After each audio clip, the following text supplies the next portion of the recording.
सर्वप्रथम सर्वांना श्री स्वामी समर्थ.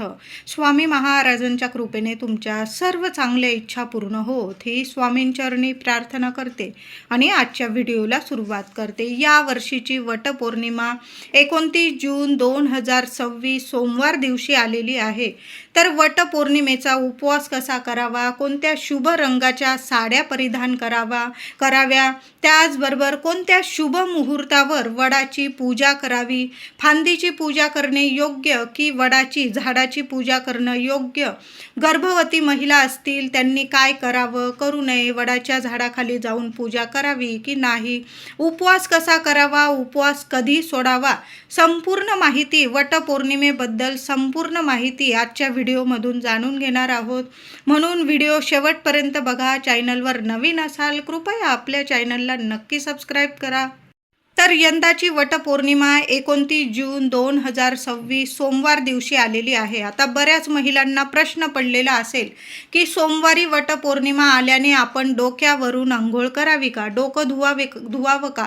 तर महिलांनो, तुम्ही डोकं धुवू शकता, पण आंघोळीच्या पाण्यात एक वस्तू टाकायची, ती म्हणजे चमचाभर दूध टाकायचं आहे. तापवलेलं असू द्या किंवा नसू द्या, चमचाभर दूध घ्या आणि तुम्हाला ते आंघोळीच्या पाण्यात टाकायचं आहे. कुठलेही दोष तुम्हाला लागणार नाही, म्हणून आंघोळीचा हा उपाय सर्व महिलांनी करा. फक्त चमचाभर दूध टाका.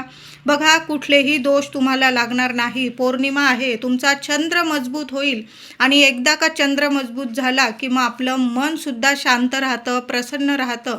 मनाचा कारक आहे चंद्र आणि पौर्णिमेला आणि सोमवारी आलेली आहे पौर्णिमा, म्हणून थोडं का होईना चमचाभर दूध आंघोळीच्या पाण्यात टाका आणि मग तुम्ही डोक्यावरून पाणी घ्यायचं आहे. छान स्नान करायचं, देवांची पूजा वगैरे करा.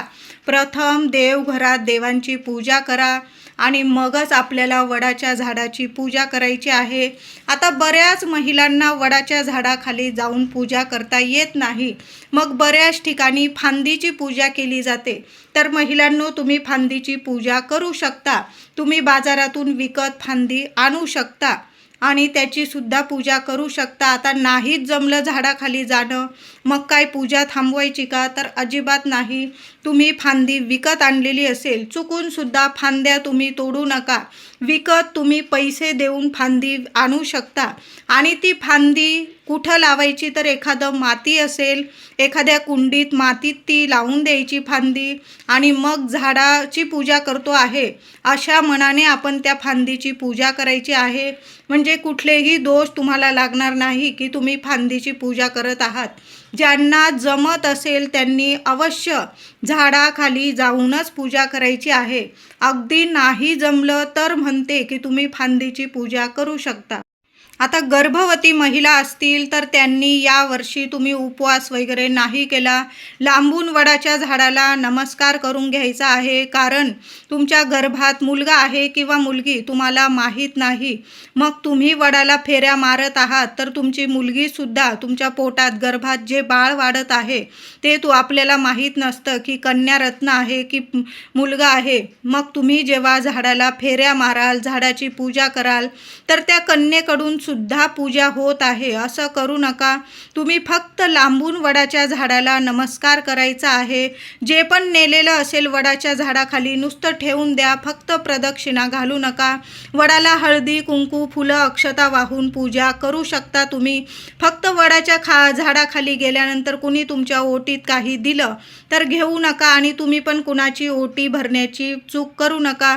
कारण देवी आईनेच तुमची प्रत्यक्षात ओटी भरलेली आहे. तुम्ही गर्भवती आहात, 2 जीवांचे आहात तुम्ही, म्हणून तुम्ही फक्त वडाच्या झाडाखाली तुम्हाला जी पूजा करायची तुम्ही करू शकता.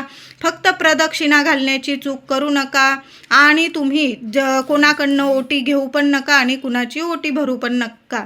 बाकी तुम्ही नेहमी नित्य नियमाने जशी देवपूजा करतात, वडाची पूजा करता, अगदी तशा पद्धतीने करू शकता.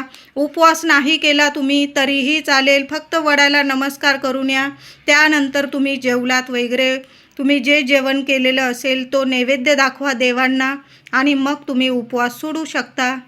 आता वटपौर्णिमेचा उपवास कसा करावा? तर महिलांनो, तुम्ही जसा पारंपरिकरित्या उपवास करता, काही महिला काय करतात, दिवस रात्र उपवास करता आणि दुसऱ्या दिवशी उपवास सोडत असतात. मग तुम्ही फळं खाऊ शकता, साबुदाणा खाऊ शकता, तुम्ही जे फलाहार घेऊ शकता ते नक्की घ्या आणि तुम्ही दुसऱ्या दिवशी उपवास सोडू शकता. काही महिला फक्त वडाची पूजा करून येतात, सकाळी दुपारपर्यंत वडाची पूजा करून येतात आणि मग घरी पूर्णावरणाचं नैवेद्य बनवतात, देवांना नैवेद्य दाखवता आणि मग सहकुटुंब सहपरिवार बसून छान असं भोजन केलं जातं. तर तुमच्या घरात जशी परंपरा आहे, अगदी कुणी सांगतंय मग तुम्ही दिवस रात्र उपवास करत आहात, मुळीच नाही. तुम्ही जसा दरवर्षी प्रमाणे उपवास करतात अगदी तशाच पद्धतीने करायचं आहे. त्यात कुठलाही बदल करू नका. तुम्ही आधीपासून जर पूर्ण दिवस रात्र उपवास करत असाल तर तशाच पद्धतीने करा. तुम्ही जर फक्त वडाची पूजन करून येऊस्तोवर उपवास करता, तुम्ही फक्त वडाचं पूजन करून आल्यानंतर जो नैवेद्य बनवलेला आहे देवांना दाखवा. एखादा गाईला घास देता आला नैवेद्य, पुरणाची पोळी खाऊ घाला, ताजी चपाती तूप गूळ लावून खाला. सवाष्ण आहे गाय गोमाता, 33 कोटी देवी देवता वास करतात तिच्या पोटामध्ये. तिच्या पोटाला हात लावा, तिला नैवेद्य खाऊ घाला, तिला हळदी कुंकू लावा आणि मग आपण उपवास सोडायचा आहे.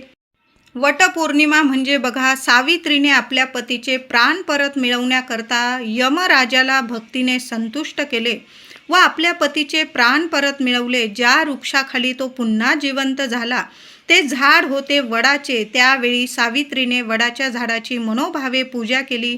या प्रसंगाची आठवण म्हणून आजही आपण सर्व स्त्रिया वडाची पूजा करत असतो. वड हे देवतुल्य असे झाड आहे. वडाच्या झाडामध्ये प्रत्यक्ष ब्रह्मा विष्णू महेश तिन्ही देवतांचे स्थान असते. मुळाशी श्री ब्रह्मदेवता वास करता, पानांमध्ये श्री विष्णू देवता वास करता आणि टोकाशी शिवजींचा वास असतो. म्हणून वटपौर्णिमेला वडाच्या झाडाचे पूजन केल्याने तिन्ही त्रिदेवांचे पूजन केल्याचे फळ आपणास मिळते. बघा किती सुंदर, त्रिदेवांचे पूजन केल्याचे आपणास फळ मिळते जेव्हा आपण वडाचे पूजन करत असतो. तर पूजेला कोणते साहित्य लागते अगदी थोडक्यात सांगते. 2 हिरव्या बांगड्या लागतील तुम्हाला, शेंदूर, 1 गळसरी, अत्तर, कापूर, पंचामृत, दूध, पूजेचे वस्त्र, विड्याची पानं, सुपारी, गूळ खोबऱ्याचा नैवेद्य, आंबे, दुर्वा, गहू या सर्व वस्तू एका ताटात आपल्याला नीट घ्यायच्या आहे. नीट ठेवून घ्या. तुम्ही घरी पूजा करा किंवा तुमच्या घराजवळ जे वडाचं झाड असेल देवळात वगैरे तिथं जाऊन आपण पूजा करताना ते ताट छान असं झाकून घेऊन जायचं आहे. प्रथम सुपारीच्या गणपतीची, तिथं गेल्यानंतर प्रथम सुपारीची गणपती मांडून घ्यायचा आहे. सुपारीचा 2 विड्याची पानं ठेवायची, त्यावर 1 रुपयाचं नाणं, सुपारी मांडून घ्यायची आणि प्रथम गणपतीची पूजा करायची आहे. वडाखाली आपण हळद कुंकू अक्षता वाहून पंचोपचार पूजा करावी. नंतर सूत गुंडाळलेल्या म्हणजे सौभाग्य अलंकार असलेल्या पुडीची, तुम्हाला बाजारात पुडी, पूजेची पुडी, त्यात सर्व काही असतं. बांगड्या असते, गळसरी असतं, हळदी कुंकू, काही बदाम खारीक, सर्व म्हणजे पूजेची तुम्हाला पुडी वगैरे मिळून जाईल पूजेच्या दुकानात. ती पुडी ठेवायची आहे वडाच्या झाडाखाली. त्या पुडीची सुद्धा पूजा करायची आहे. म्हणजे आपण याचा अर्थ असा होतो की सावित्री मातेला आपण सर्व सौभाग्य अलंकार अर्पण केलेले आहे. त्या पुडीची पूजा करायची आहे. वटपौर्णिमेची आरती म्हणायची आहे. वडाला 7 प्रदक्षिणा घालायच्या आहे. प्रदक्षिणा घालताना 7 वेळा सूत धागा गुंडाळायचा आहे आणि उरलेली सुताची गुंडी, महिलांनो काही महिला चूक करतात, उरलेली सुताची गुंडी तोडून घेतात. असं करू नका. तिथंच तुम्हाला खोचून द्यायची आहे आणि तुम्ही जेव्हा आपण वडाची पूजा करायला जाल 7 फेरे मारल्यावर सुताची गुंडी तोडू नका आणि कुणाला देण्याची चूक तर अजिबात करू नका. प्रत्येक महिलेने आपल्या पूजेचं ताट नीट तयार करावं आणि मग वडाच्या झाडाखाली जायचं आहे. कुणाकडंच काहीच वस्तू मागू नका. आता आंबे वगैरे मागितले तुम्ही, गहू वगैरे मागितले, ठीक आहे, पण सुताची गुंडी अजिबात कुणाला देऊ पण नका आणि घेऊ पण नका. या गोष्टींची काळजी सर्व माझ्या महिलांनी जरूर करायची आहे. तुम्हाला कोणी सुताची गुंडी देत असेल अजिबात घेऊ नका आणि तुम्ही सुद्धा कुणाला देऊ नका आणि तोडायची चूक तर अजिबात करू करू नका. 7 प्रदक्षिणा 7 वेळा सूत गुंडाळल्यानंतर तो सूत तिथंच खोचून द्यायचा आहे, तोडायचा नाही. वडापुढे नमस्कार करावा. जन्मोजन्मी हाच जोडीदार मिळावा. जोडीदारासोबत संपूर्ण आयुष्य सुख, समाधान, आनंद, आरोग्य, ऐश्वर्याने, गोकुळाने फुलून राहावं अशी मनापासून सर्व महिलांनी प्रार्थना करायची आहे. स्त्रियांनी या दिवशी उपवास करावा. किमान वडाची पूजा करेपर्यंत तरी उपवास जरूर करावा. 4 दिवस असतील. गरोदर स्त्रियांनी फक्त लांबून नमस्कार करायचा आहे आणि आपल्या पतीला उदंड आयुष्य, आरोग्य, सुख, शांती प्रार्थना करायची आहे.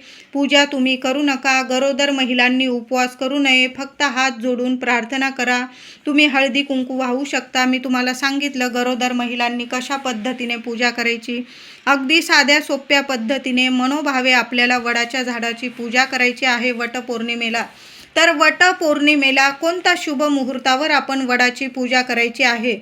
प्रथम मी तुम्हाला राहू काळ कोणत्या वेळात आणि काळात आहे सांगून देते. या वेळात, या काळात चुकून सुद्धा वडाच्या झाडाखाली जाऊन पूजा करू नका. घरी जरी फांदीची पूजा करत असाल, महिलांनो, जरी तुम्हाला ऑफिस आहे तरी पण राहू काळात पूजा करू नका. हा 2 तासाचा राहू काळ टळून जाऊ द्यायचा आहे. तर 29 जून 2026 सोमवार दिवशी सकाळी 7 वाजेपासून ते सकाळी 9 वाजेपर्यंत असा हा 2 तासाचा राहू काळ असणार आहे. चुकून सुद्धा या वेळात, या काळात, राहू काळात पूजा करू नका. तुम्ही जर राहू काळ मानतात तर जरूर हा 2 तासाचा राहू काळ टळून जाऊ द्यायचा आहे. तर सकाळी 7 ते 9 हा राहू काळ असणार आहे. या वेळात, या काळात चुकून सुद्धा वडाच्या झाडाची पूजा करू नये. वटपौर्णिमेला सकाळी 9 ते दुपारी 12:20 अत्यंत शुभ मुहूर्त आहे. वटपौर्णिमेचा वडाच्या झाडाची पूजा करण्याचा शुभ मुहूर्त 29 जून 2026 सोमवार दिवशी सकाळी 9 वाजेपासून दुपारी 12:20 अत्यंत शुभ मुहूर्त आहे. आता झालाच जरासा उशीर महिलांनो, तर संपूर्ण दिवसभर तुम्ही पूजा करू शकता, पण संध्याकाळी 5-5:30 वाजेपर्यंतच पूजा करा. ऐन संध्याकाळी दिवे लागणीला वगैरे पूजा करत बसू नका.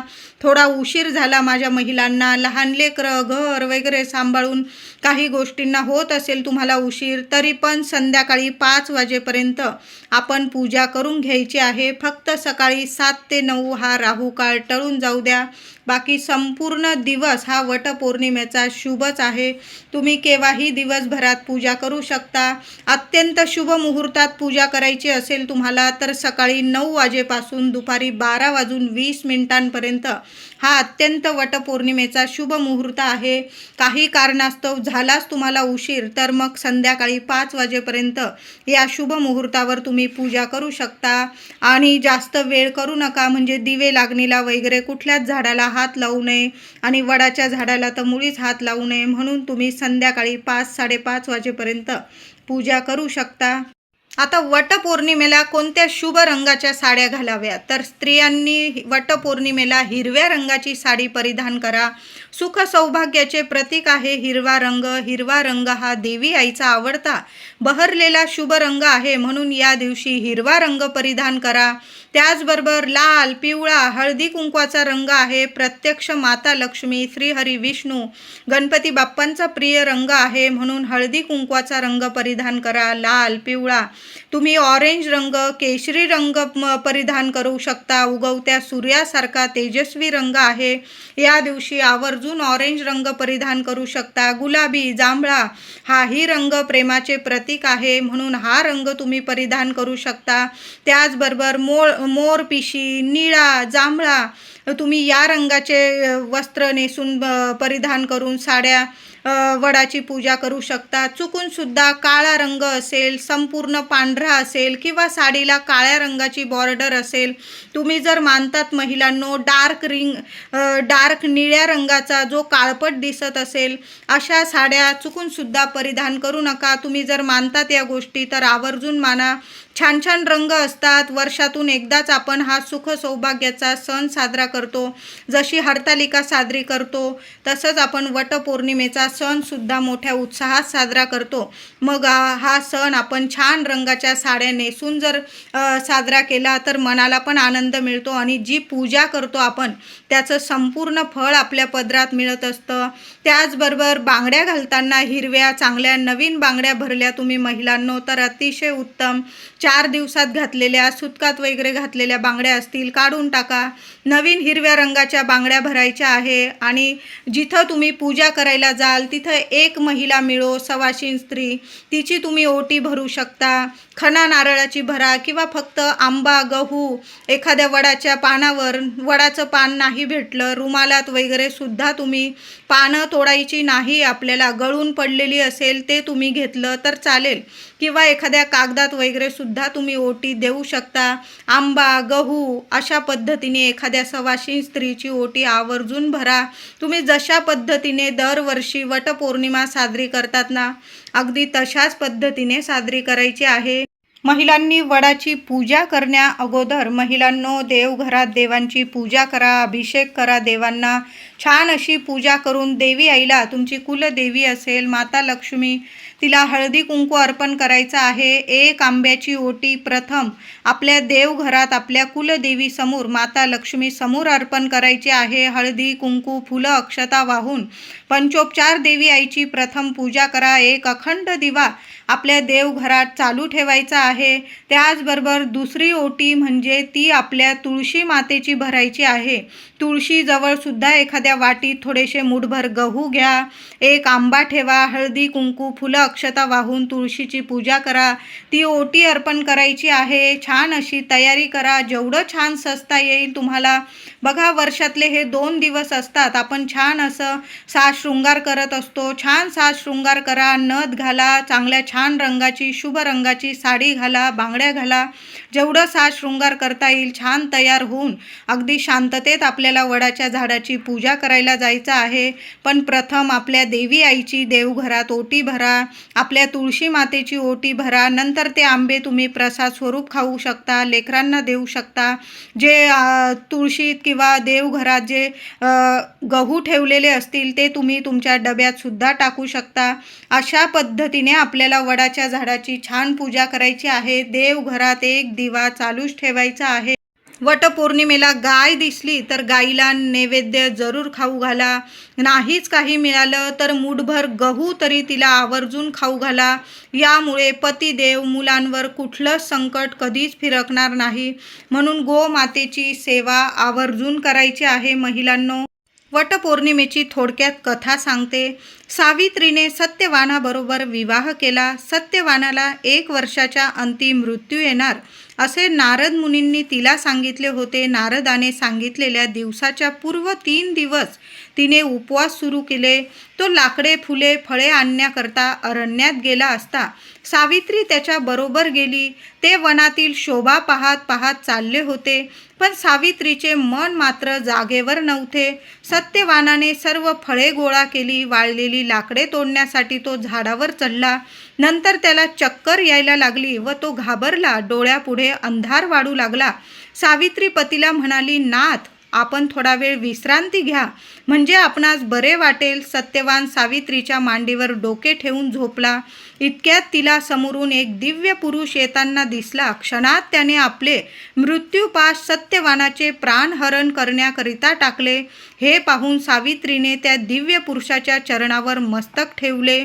त्या दिव्य पुरुषाला नमस्कार केला व तिने विचारले की तुम्ही कोण आहात?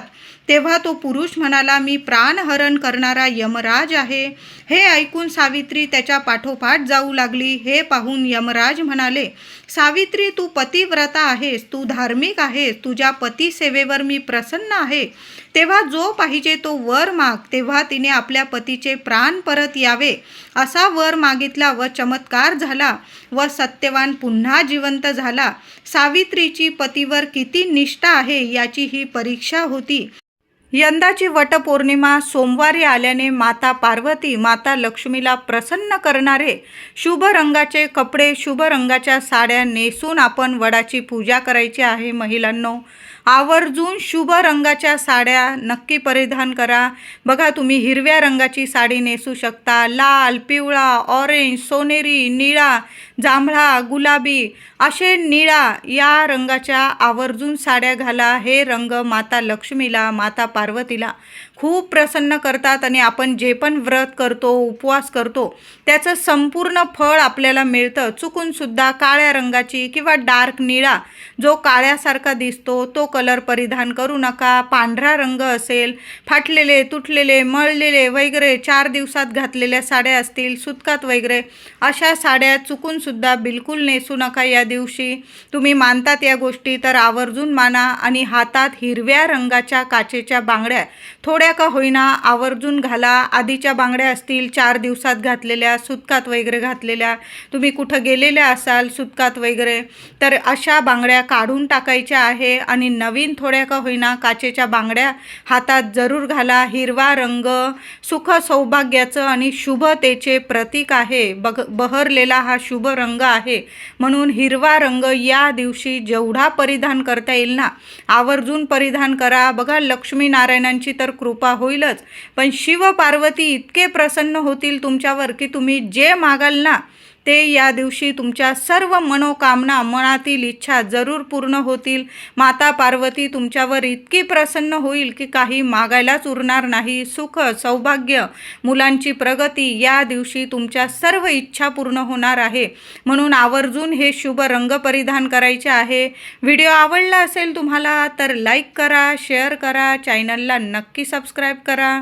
धन्यवाद.